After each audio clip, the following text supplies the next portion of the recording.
us one of our eminent speaker, that is Professor Abhitav Banerjee, who is one of the senior most epidemiologists in the country, who has worked tremendously during this COVID also. His studies were very popular, and he was a veteran from Indian Armed Forces who served Indian Army from 1978 to 2005, and has been published very impactful papers, especially on malaria, as well as outbreak of hepatitis E, which has been awarded as the best papers during 2003 and 2005 respectively. Being an author of more than 200 papers himself, and is a editor-in-chief for medical journal for D.Y. Patil University. Also, he's also a reputed reviewer for many journals, including British Medical Journal, and has been awarded by Publons as a peer reviewer of the year for 2017. And is a very close mentor for all of us in an integrative medicine group, where he shares wisdom, and a regular column writer in National Herald and different online journals, as well as news mediums. So with this, I would like to invite Professor Banerjee to share his keynote address with all of us today. Thank you, Pradeep, for those very kind words. It's my pleasure to interact with you, and I thank the organizers. Actually, when I saw that you are having a workshop on case report writing, I thought, what is this case report? Actually, we are born with science is observation. Forget about doctors. All scientists, human being is a scientist. Human being is born a scientist. There are two aspects of science. One is observation. The second part is measurement. So the first part is observation. Even Newton observed the apple falling on his head. So it was a case report for the apple and the, yeah. So once you transform it to your medical field, it becomes a medical case report. So we are born, you see, I was just thinking after a couple of decades, we will have a workshop on how to walk, because we will forget walking because we are having automobiles and all that. Everything is automated nowadays. So we have stopped thinking. We are getting passive here. We are getting Google. We are getting all social media, WhatsApp. So we have stopped our analytical skills. But we are born with this case report skills. I mean, a child is the first researcher. Child knows nothing. He observes the mother press the switch and the room gets lighted off. That is his first case report. He sees that in his own house. Then he sees in the other houses, auntie's house. Again, that becomes the case series. Then he forms a pattern that this gives rise to this. Then when no adult is looking, when the child grows up, the child reaches for the switch and he presses it. This is his first intervention study. So he started with the case report, then he did the intervention and he saw again the lights, room gets lighted up. So he's excited. The child is born a researcher, but the research career stops once he goes to school and he starts passive learning. So he stops exploring. And as we grow up, we are told it is given in the book, you just mug it up. And over the years, we have to have workshop. After so many years, you have to again go back to the child state. So if you just leave everything and you just observe, you are qualified to write a case report. It only requires observation. So there are two purposes of case report. Either new observation, that is you see some pattern and then you form a hypothesis that this may be something very unique. Or the other part is, you have got a body of knowledge, and from that body of knowledge, you go to a particular situation and you think this phenomena will work out here also. So that is deductive knowledge. So case report can be mostly for new year, or it may be also to confirm the prior body of knowledge. So with that background, I will just try to share a small presentation. I will just try to share the screen and then we can just take it on from there. So you can see this. Yes, sir. I'll just try to share the screen. 3, 4, 5.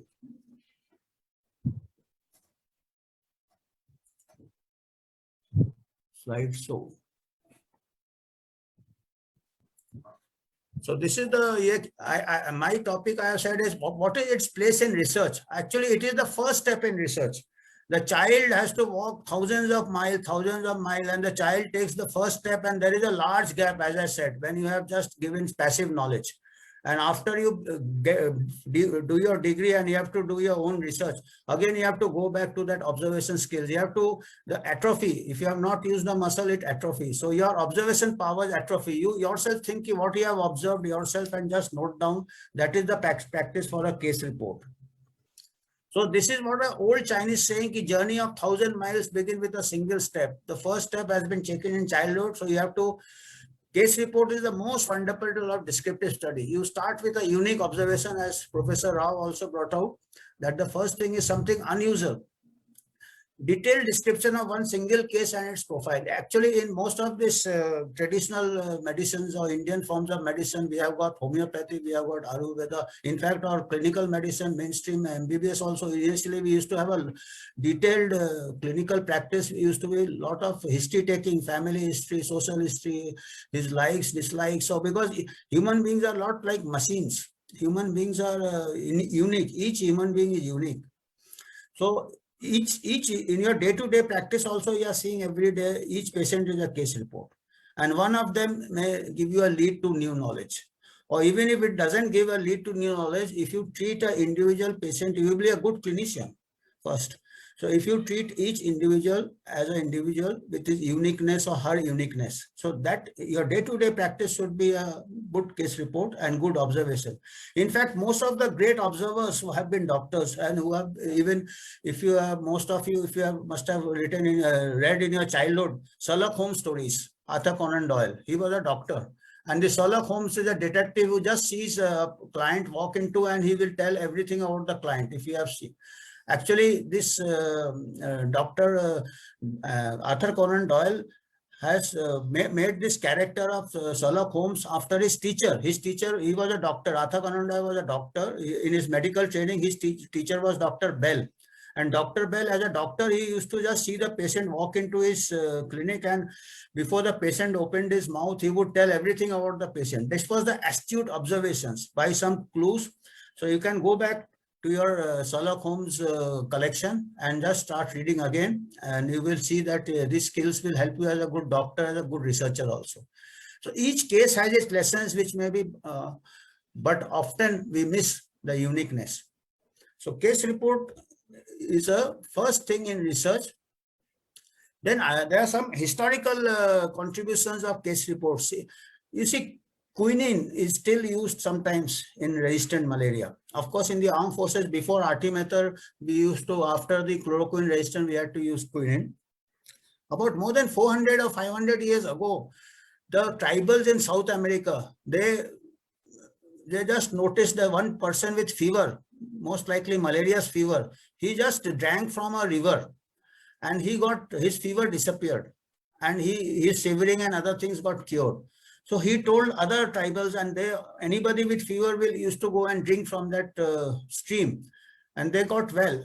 Subsequently, they found that a cinchona bark, some tree which has quinine, was, this bark was being the product, or the tree was on this stream, and this water had this cinchona, and subsequently this was the unique observation, and subsequently the quinine came to treatment of malaria, which is sometimes used even now.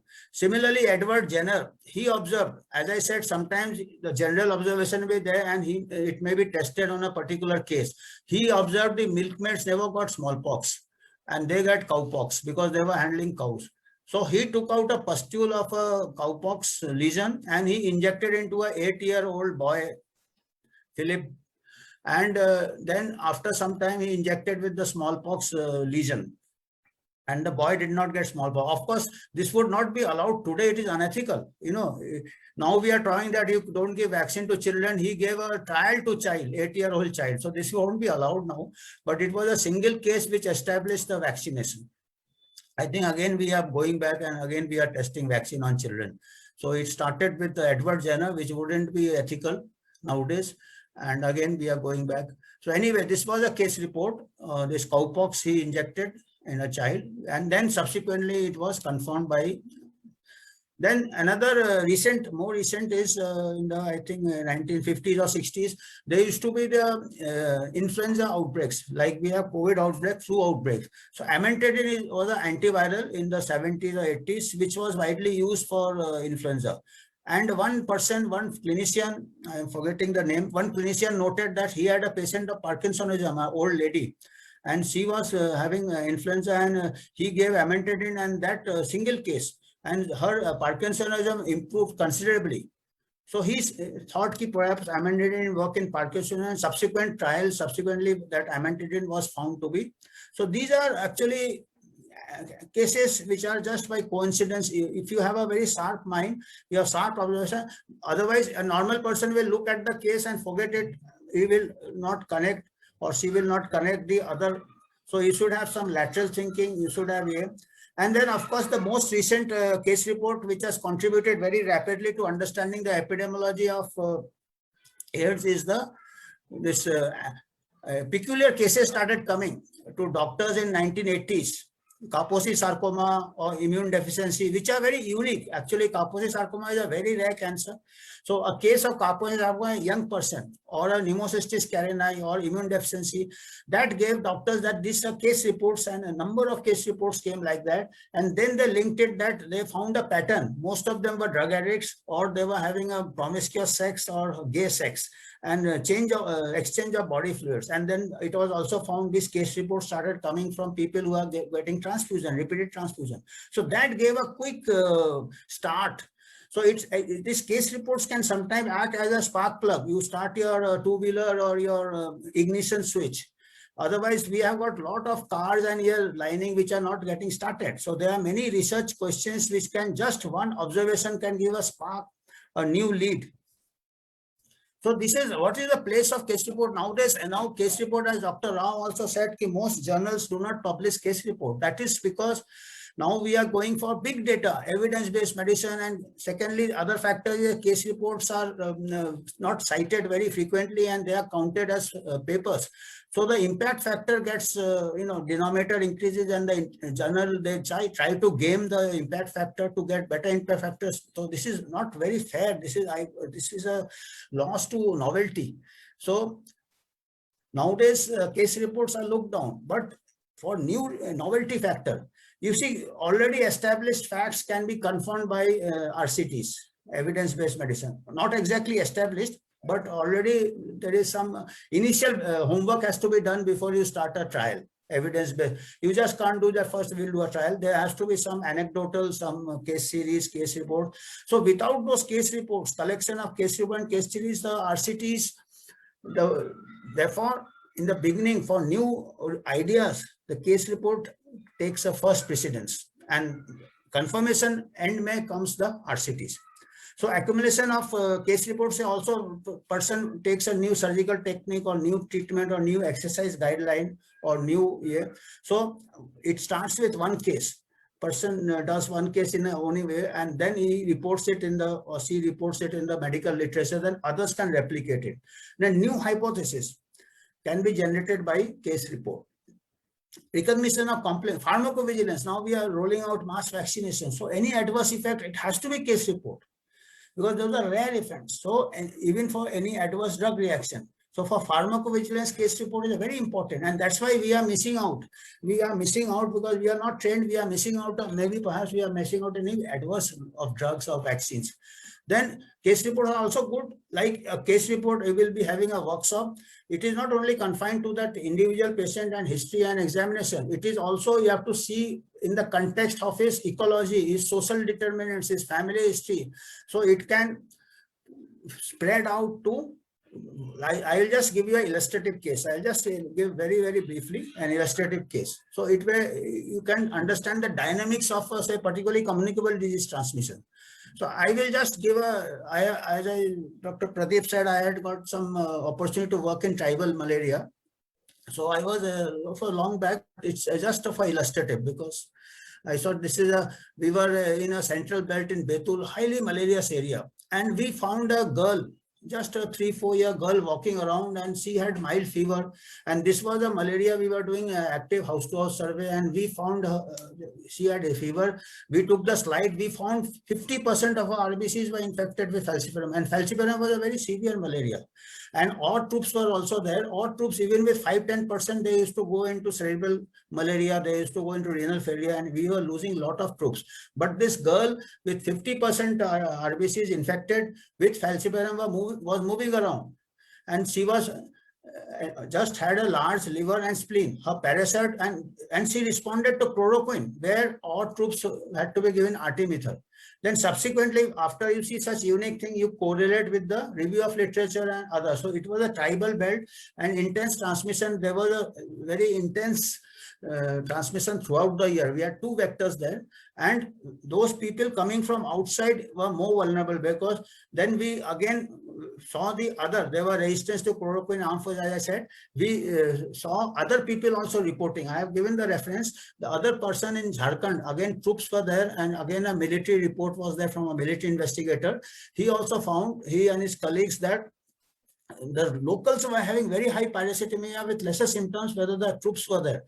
Then we did a literature search, and we found it is given in the textbook of tropical medicine that those who live natives, they develop some sort of immunity, which is a loose immunity, but they do not, they can withstand malaria more. So this is something which was just dynamics of transmission. I just wanted to touch on it.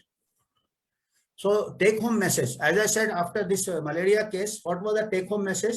It can give you a take home message. It can give you lead for further research. Take home messages: host factors determine response to disease and also to treatment. Same thing is having in COVID. You see, the northern hemisphere, the mortality is much more. So there must be some difference in host factor, maybe obesity, maybe age, maybe cross immunity. You see the same dynamics are working out in our present pandemic also, and we are blindly following, because we don't think in ourselves about the different. So case report can give back that thinking. Population exposed to intense transmission immunity, these populations are high in infants. Then we'll check the infant, they die within 1 year, within 2 years. Those who survive, maybe some genetic benefit advantage they have got, something we don't know. So these provide. So, and these, but however, they carry high parasitemia in their blood, gametocytes also, and they can as reservoirs. So this dynamics goes on in this tribal area. So with this may to explain the failure of the national malaria eradication program also, that these pockets will persist. And then research leads. Can we identify host factors for malaria? Perhaps some factors can be identified. I mean, these are just, we could not follow it up because this requires a long-term investment, long-term money, and any genetic factor. So I am just, as an example I am giving, because we could not follow on those leads. So this just thinking is there. Many times you meet a dead end. So don't get discouraged. The habit has to be developed. Conclusion: writing and publishing case report is an important develop astute powers of observation required by both clinicians and researchers, and lateral thinking and connecting the dots can lead to new discoveries. So you have to have you should know, like I was working in a malarious area. If I had just found the child, that would have been. But if I see do the review of literature, find that yes, it is reported that natives carry, they have so everything falls in place. It is just like sometimes it falls in place, sometimes you may reach a dead end, doesn't matter. You have to develop the skills. You just keep writing, keep a logbook, any interesting case. 90% of them don't get published also, won't lead anywhere, but it develop your skills. It is like a cricketer. Cricketer does a lot of net practice, then only can be a good. So as I said, finally, don't get discouraged. Net practice helps. Often may lead. One should not discourage. Hours of net practice. You are standing in the slips, ball आता नहीं है, पर अगर आपका practice होगा तभी ball आएगा तो पकड़ेंगे. Otherwise, the new thing may come, you will miss it because you have not developed your power of observation. So this goes to Gavaskar. You see, I just keep bragging about it. I have played one match against Sunil Gavaskar when I was in college. And he was also in college. Actually, before he went to test in the 1970s, he had come as a captain of Bombay University, and I was in Jabalpur University first 14. I was not in the first 11. So when one of the fielders went to the washroom, I was the substitute fielder and Gavaskar was batting. So I keep always bragging. So I have taken the field when Gavaskar was batting. And that time in the 1970, he was a little plump and he was not a good fielder. Later, I came to know he tried to improve his fielding by doing a lot of catch practice. I heard, I tried to search, but I think it's not reported nowadays. But I later came to know that he would tell people to throw balls on a roller and the ball will go at any angle and he will improve his catches. So that is what is actually you practice a case and 1 out of 100 of you may get a new discovery. So this is from dropped catches to 108 catches. So these are the slip fielding. I compared the training for case report writing like a slip fielder. Because most of the time the slip fielder is idle. But suddenly the sneak comes and if he is not well trained, that he will drop the catch. And which Gavaskar used to do when he was in university. So I wish we had a selfie that time. We never had those. So I have nothing to establish that, just anecdotal. So again, this is again a case report which I could not publish, my cricketing. So anyway, so this is, I had to just, and these are some of the references. As I said, we had that malaria girl, that time we didn't have much resources. Now that you have got a lot of training. This was somewhere in 1996. So this was published in 2000. We published it as a letter to the editor, and of course we described the main things. And then, so this is just I wanted to. So this is anything. Yes, sir. Thank you. Yeah. Thank you, sir, for that enlightening and very ending on a high note that we should be always prepared. Like when it comes to our baby, we don't know. So as one of the senior most epidemiologists, I was also an editor to a very reputed journal, Index and Scopus and things like that.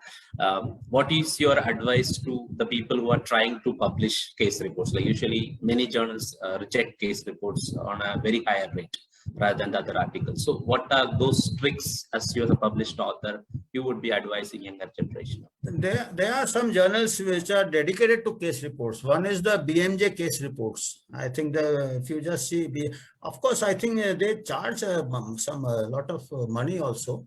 But this BMJ case reports are particularly for students who want to publish BMJ case reports. And I think some money can be set apart by incentive can be given some, so they can publish more. And of course, you should keep trying. At least this, if the thing is very unique, I think sometimes the journals which do not publish case reports, they publish letter to the editor. So that same core issues can be conveyed in a letter to the editor. Again, actually the editors are gaming the system because letter to the editor are not counted as a denominator number of for the impact factor. So they get away with that. But if you want to convey your message, your letter to the editor is considered a publication as far as the individual is concerned. And this letters to the editors can be to any journal, even high Lancet, and they also publish. Of course, they're a bit biased against it, but all journals also. And sometimes they can publish the images and other things, so which can convey the message. And so that way you can get around it. And otherwise also, you see, I think some of the, now we have got a websites of each institution has got a website. So you can have a repertory of research work and you can have a compilation of interesting case reports and put it in the public domain, and people can pick up those who are working on the same. So this, in fact, this is encouraged more than priority journals. This is all institutions should have their own website where even unpublished research they can put in their website. So you can think of creating such a bank which can, and they can exchange notes. Yeah. So thank you so much, sir, for spending time with us in this Sunday afternoon. Thank you. Thank you. Thank you. And thank you so much, sir, for